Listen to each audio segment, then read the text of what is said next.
told you to do that? Who told you to do that? I never discussed that with you.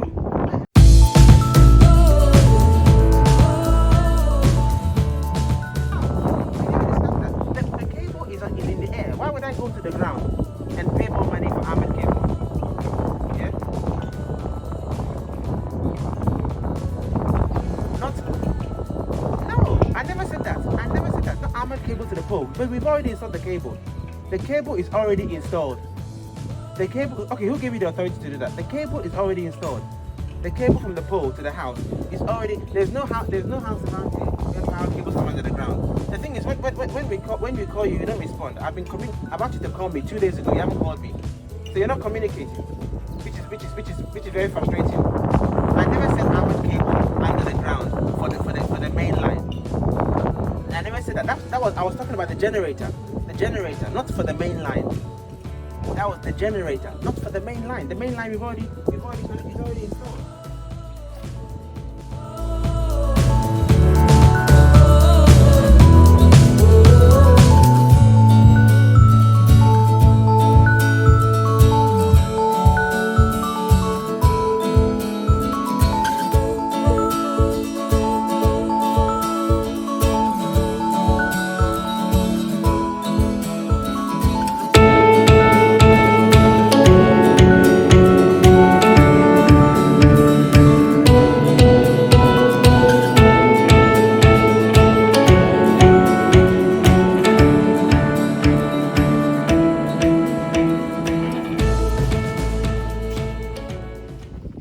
So on site today, not very happy really. In fact, I'm really pissed off because the electrician has done something I did not ask him to do.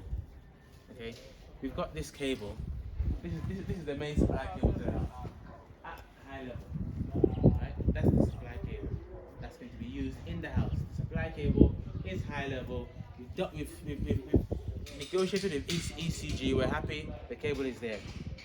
For whatever reason, ECG is the power supply. ECG is the power supply, Electricity Corporation of Ghana. We've got that cable, and that was a headache, significant headache to get that cable and to get the meter, which is the meter that's on the wall, and to get the SIM card. Significant headache, but we got through it. Thank you, Hoa. But now this electrician, for some reason, he seemed to think that this was a temporary cable, even though I told him that this is the permanent cable, and he thought that we were going to go underground with armored cables. So then, even that, I did not communicate with him with that. So then what he's done, he's chiseled all this concrete that we've spent time and money and effort, the masonry has done, nice concrete. He's chiseled it all and put a pipe to run through it all the way to the back. And he's even punctured the fence wall as well at the back, which is pretty annoying. And I asked him this morning, he said, oh, I thought that your cable's gonna come under the ground permanently. And I said, well, no, that's not the case. I never said that. The cable that goes under the ground is the cable to the generator, which he's done to the back here. That's that pipe, the pipe that's sticking up there. And he's dug it to those two things. That's fine. That is correct. To those two boxes on the wall. Perfect. That's the generator cable. That's correct. That's the armored cable in the ground. But I never said I needed an armored cable on the ground for the ECG supply. What a headache. And this guy, even though he appears to know what he's doing, he doesn't communicate properly. You send him a message, it takes him forever to respond. And I find that there were some artisans in Ghana who have this problem as well, problem of communication. Some even attitude problems. And it's a headache. I mean, guys, you're seeing these lovely videos and seeing the house, but it's not easy. It's not easy. It's a real headache. Sometimes you gotta come and crack the whip. You gotta really come and crack the whip. Imagine this is happening whilst we're in the country. If you are abroad, it's even worse. Nightmare. If we didn't come, it would have been worse. So now what happens is we've got to spend money to pay the mason to fix this concrete that has been messed up, and that's going to come at my cost. That's it.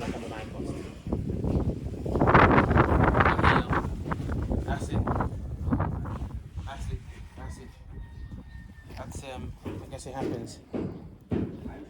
Really annoying, and I think really annoying. I'm just pissed off. And to be fair, I considered letting him go, but I've been advised against it. So, What were the reasons? well, the reasons are is that there's this culture in Ghana that if you let the guy go and another electrician comes, they'll come and say whatever he's done is complete rubbish, complete bollocks. They'll come and condemn everything that he's done. They'll come and they want you to change everything all over again and to bring in new ideas, and they'll just cost you more and more and more.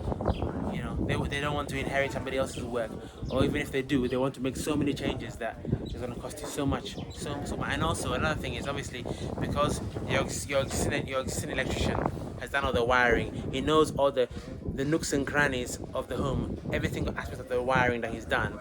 So if there are problems, he's the best one to solve the problems because he knows where the wires pass and what type of wiring he's used. A new electrician could be another headache. So I just plan to sit down with the electrician, have a firm word that I'm not happy with his lack of communication. You know, I've got tons of people who are asking me to recommend him, and right now I'm reluctant to recommend him until he sorts himself out, until he steps up and gives me the quality that I want and that I deserve. So that's where we are right now. But we keep pressing on, and we pray that everything will work out well. Alright guys, so you know we've been here since 11 a.m. I called the electrician 11 a.m. He said, oh, he'll be here at 1 o'clock. It's 10 to 2 now. I called him at 10 to 1. Where are you? He said I'll be there in an hour and a half. So we're waiting to about 2:30 to see if he turns up. Obviously he knows I'm pissed off with him.